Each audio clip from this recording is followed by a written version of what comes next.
इसके बाद हम एक आदमी को देखते हैं जो कि खोपचे में किसी लड़की को दबाकर पेल रहा होता है। दरअसल ये आदमी इस टाउन का मेयर बनना चाहता है, लेकिन इसकी हरकतें तो भड़वों वाली हैं। इसके बाद हम देखते हैं कि इस मेयर की एक पटाखा वाइफ भी होती है और ये दोनों एक कंपनी में आए होते हैं अपने इलेक्शन के लिए एडवर्टाइजमेंट बनवाने। तभी हम देखते हैं कि इसी कंपनी में बबलू बैक्टीरिया भी काम करता है। फिर काम करते वक्त बबलू की नजर मेयर की बीवी ढोलकी पर पड़ती है और वो उसे देखकर सोचने लगता है, क्या माल है यार। लेकिन इसी दौरान वहाँ पर उसका बॉस आता है और उसे कहता है कि लड़के मुझे सब पता है कि तू क्या देख रहा है। फिर जाने से पहले वो उसे कहता है कि तेरी वैसे भी औकात नहीं कि तू किसी लड़की से बात भी कर सके। फिर उसके बॉस के वहाँ से जाते ही उसकी सेक्रेटरी वहाँ पर आ जाती है और वो भी उसके मजे लेने लगती है। कहती है कि तुम्हें कोई लड़की मिली भी है या अभी भी हाथ गाड़ी से ही काम चला रहे हो। जिस पर बबलू बैक्टीरिया कहता है कि मेरे पीछे तो लड़कियों की लाइन लगी पड़ी है और आज रात को तो मैं 2 लड़कियों को एक साथ बजाने वाला हूँ। फिर उस सेक्रेटरी के जाते ही वहाँ पर ढोलकी आती है और बबलू बैक्टीरिया से कहती है कि दरअसल मेरा नौकर चला गया, तो क्या तुम मेरे बॉक्स उठाने में मेरी मदद करोगे। अब बबलू बैक्टीरिया इसी पटाखा को कैसे मना कर सकता था, जिसके बाद वो उसके बॉक्स उठाकर उसके पीछे पीछे जाने लगता है। इसी दौरान हम 2 चूतिया घनशू घोड़ा और तोतला सेठ को देखते हैं जो कि पार्क में लड़कियों को ताड़ने आए थे। तभी तोतला सेठ एक लड़की के पास जाता है और उसे कहता है कि मेरा करीब 9 इंच का है और जब भी मैं किसी को घोड़ी बनाता हूँ तो उसकी चीखें निकाल देता हूँ। इसलिए अगर आपको भी ये सेवा चाहिए तो आप मेरी वेबसाइट पर जाकर मुझे बुक कर सकती हैं। मेरी वेबसाइट है www.bhangbochada.com। इसके बाद ये दोनों रिलैक्स होने के लिए स्टीम बाथ लेने जाते हैं, पर ये चूते गलती से लड़कियों के सेक्शन में घुस जाते हैं जहाँ से इन्हें जूते मारकर भगा दिया जाता है। फिर ये भागते भागते पार्क में आते हैं और गलती से बबलू बैक्टीरिया से टकरा जाते हैं, जिसके बाद जाने से पहले घनशू घोड़ा बबलू बैक्टीरिया को अपना काट दे जाता है। इसके बाद बबलू बैक्टीरिया ढोलकी के घर पहुंचता है जो कि बहुत बड़ा था।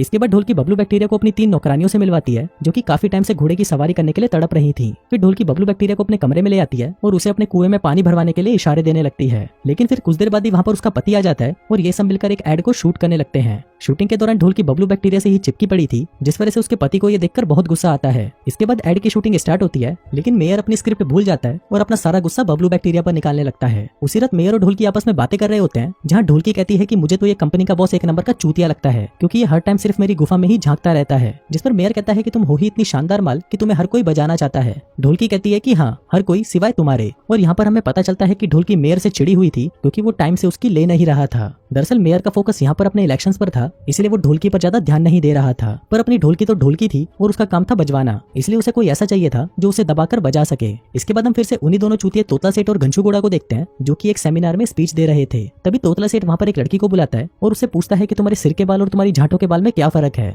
जिस पर वो लड़की कहती है कि दोनों सेम है। फिर वो उससे एक और सवाल पूछता है कि तुम्हें कहाँ डलवाने में ज्यादा मजा आता है, जिस पर वो कहती है कि पीछे से। अब उस लड़की ने सभी सवालों के सही जवाब दिए थे, इसलिए तोतला सेठ वहाँ पर एक दूसरी लड़की को बुला लेता है। वो उससे पूछता है कि तुम एक साथ कितने घोड़े ले सकती हो। अब इससे पहले कि वो इसका जवाब देती, तभी वहाँ पर एक और लड़की आकर तोतला सेठ को मारने लगती है। कहती है कि इस भूत वाले ने 9 इंच का बोलकर मेरा चूतिया काटा, इसका तो सिर्फ 3 इंच का है। अब इतनी बेइज्जती होने की वजह से तोतला सेठ उस सेमिनार को वहीं छोड़ देता है और डिसाइड करता है कि अब वो सरसों का तेल और चटाई लेकर मरवाने का काम करेगा। लेकिन जाने से पहले वो एक बार और ट्राई करना चाहता था, इसलिए इस बार वो एक लड़के को बुलाता है और ये लड़का और कोई नहीं बल्कि अपना बबलू बैक्टीरिया था। फिर तोतला सेठ बबलू बैक्टीरिया को एक लड़की से बात करने को कहता है, लेकिन फिर जैसे ही बबलू बैक्टीरिया उस लड़की से बात करता है, वो लड़की उसे चूतिया और छोटी लुल्ली वाला बोलकर वहाँ से चली जाती है। इसके बाद बबलू बैक्टीरिया भी निराश होकर वहाँ से चला जाता है। फिर हम देखते हैं कि बबलू बैक्टीरिया दुखी होकर एक बार में बैठा होता है कि तभी वो वहाँ पर एक आदमी को देखता है जिसके पीछे लड़कियां कुत्तों की तरह पड़ी थी। वो आदमी उन लड़कियों से रिक्वेस्ट करता है कि प्लीज थोड़ी देर मुझे छोड़कर थोड़ा डांस भी कर लो, लेकिन ये लड़कियां थी कि उससे चिपकी ही पड़ी थी। फिर कुछ देर बाद वो आदमी बबलू बैक्टीरिया के पास आता है और उससे बातें करने लगता है। कहता है कि लौंडे तुझे क्या हुआ, तेरी शक्ल छीले हुए टट्टे जैसी क्यों दिख रही है। जिस पर बबलू बैक्टीरिया कहता है कि अब मैं क्या बताऊं, जिंदगी के तो फुल ऑन लौड़े लगे पड़े हैं, ऊपर से कोई भी लड़की मुझे भाव तक नहीं देती और जब मैं उससे हूत मांगने जाता हूँ तो मुझे छोटी लुल्ली वाला बोलकर वहाँ से भाग जाती है। ये सुनकर वो आदमी कहता है कि लड़कियों का चक्कर ज्यादा होना भी एक श्राप है। बबलू बैक्टीरिया कहता है कि ऐसा कैसे हो सकता है। वो आदमी बताता है कि मुझे एक श्राप है कि जब भी मैं किसी लड़की को छूता हूँ तो वो लड़की मेरे लिए पागल हो जाती है, जिसके बाद उसे सिर्फ मेरे घोड़े की सवारी करनी होती है। इस पर बबलू बैक्टीरिया कहता है कि ये श्राप कैसे हो सकता है, ये तो वरदान है। आदमी कहता है कि ये श्राप ही है। शुरू में तो ये बहुत अच्छा लगता है, लेकिन अब मैं इससे परेशान हो चुका हूँ, इसलिए अब मुझे एक ऐसा आदमी चाहिए जो ये श्राप को मेरे से ले सके।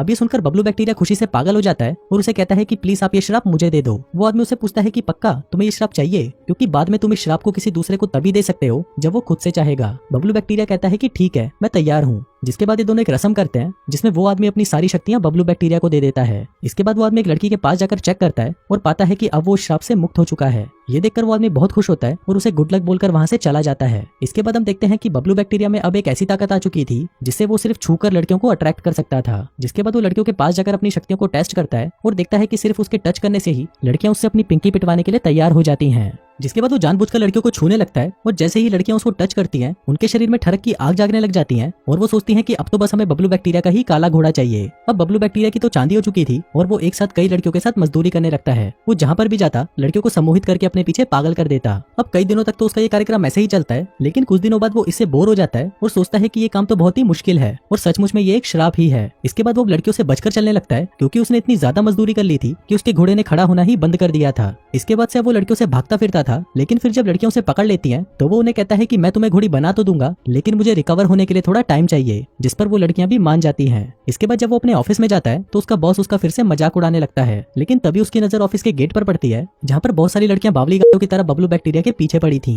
जिनको देखकर बबलू बैक्टीरिया वहाँ से भागने लगता है और वो सभी लड़कियां भी उसके पीछे पड़ जाती हैं। इसी दौरान उसे एक बात का पता चलता है कि श्राप के बारे में एक प्रोफेसर को मालूम है, जिसके बाद बबलू बैक्टीरिया हेल्प मांगने के लिए उसी प्रोफेसर के घर पहुंच जाता है। वो कहता है कि बहन मेरी लाइफ के लोटे पहले भी लगे हुए थे और अभी भी लगे पड़े हैं। पहले लड़कियां मुझे देती नहीं थी, लेकिन अब वो मुझे इतना देती हैं कि मैं लेना ही नहीं चाहती। अब उसकी ये परेशानी सुनकर वो प्रोफेसर उसे एक कहानी सुनाता है कि एक बार एक आदमी को बहुत सारे बच्चे चाहिए थे, लेकिन उसके घोड़े में इतना दम नहीं था कि वो अपनी पत्नी को ठंडा कर सके। अब इसे परेशान होकर वो एक बाबा चंडमुंड के पास जाता है और कहता है कि बाबा प्लीज मेरी हेल्प करो, लेकिन बेचारा चंडमुंड उसकी कोई हेल्प नहीं कर पाता। फिर एक रात चंडमुंड को एक सपना आता है और उस सपने में उसे वही ताकत के बारे में पता चलता है जो आज तुम्हारे पास है, जिसके बाद वो वही रस्म करके उसे वो ताकत दे देता है। फिर ताकत आने के बाद वो आदमी अपनी पत्नी को इतना बजाता है कि वो क्रिकेट की एक पूरी टीम खड़ी कर लेता है। फिर धीरे धीरे करके ये श्राप एक से दूसरे में ट्रांसफर होता गया और फाइनली तुम्हारे पास आ पहुंचा। अब तुम इस श्राप को दूसरों को भी दे सकते हो अगर वो आदमी तुमसे ये लेना चाहे तो।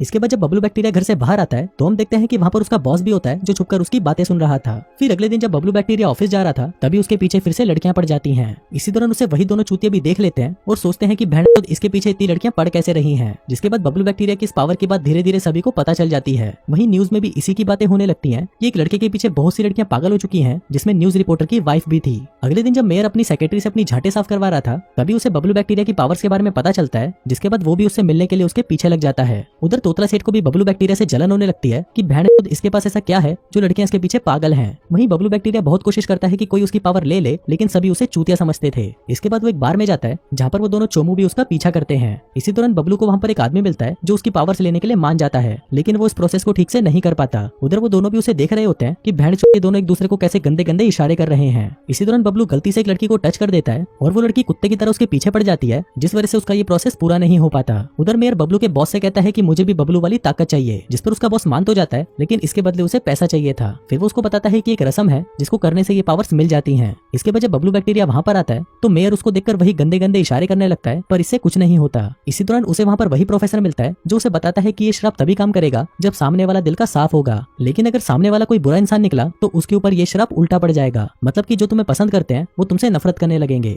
इसके बाद जब बबलू बैक्टीरिया वहाँ से बाहर आता है तो तोतला सेठ उसे किडनैप कर लेता है और उसे अपने साथ ले जाता है। फिर तोतला सेठ उसे कहता है कि तुम्हारी ताकत सिर्फ मुझे मिलनी चाहिए क्योंकि इन पावर्स को सबसे ज्यादा मैं डिजर्व करता हूँ, जिस पर बबलू बैक्टीरिया कहता है कि ये एक श्राप है और अगर तुम इसे लोगे तो बहुत पछताओगे, लेकिन तोतला सेठ फिर भी ये ताकत लेने के लिए तैयार हो जाता है। इसके बाद जब ये लोग पावर्स का प्रोसेस स्टार्ट कर रहे होते हैं तभी वहाँ पर वो मेयर आ जाता है, पर तोतला सेठ उसे भी मारकर सुला देता है, जिसके बाद बबलू बैक्टीरिया अपनी सारी पावर्स तोतला सेठ को दे देता है। अब अपनी पावर्स देने के बाद बबलू बैक्टीरिया बहुत ही रिलीफ महसूस करता है क्योंकि अब वो इस श्राप से मुक्त हो चुका था। फिर इसके कुछ दिनों बाद हम देखते हैं कि तोतला सेठ फिर से एक सेमिनार को अटेंड कर रहा होता है जहाँ पर वो एक एक करके सभी लड़कियों को छूने लगता है, ये सोचकर कि वो सभी उससे अपनी पिंकी पिटवाएंगी, लेकिन तभी वो देखता है कि इससे लड़कियां ठरक के बदले उस पर गुस्सा हो रही होती हैं। और ऐसा इसलिए था कि तोतला सेठ एक बहुत ही बुरा इंसान था, मतलब कि जादू का असर उस पर रिवर्स हो गया। इसके बाद वो सभी लड़कियां तोतला सेठ के पास जाती हैं और उसे नोच नोच कर मार डालती हैं। और इसी के साथ ही ये कहानी यहीं खत्म हो जाती है।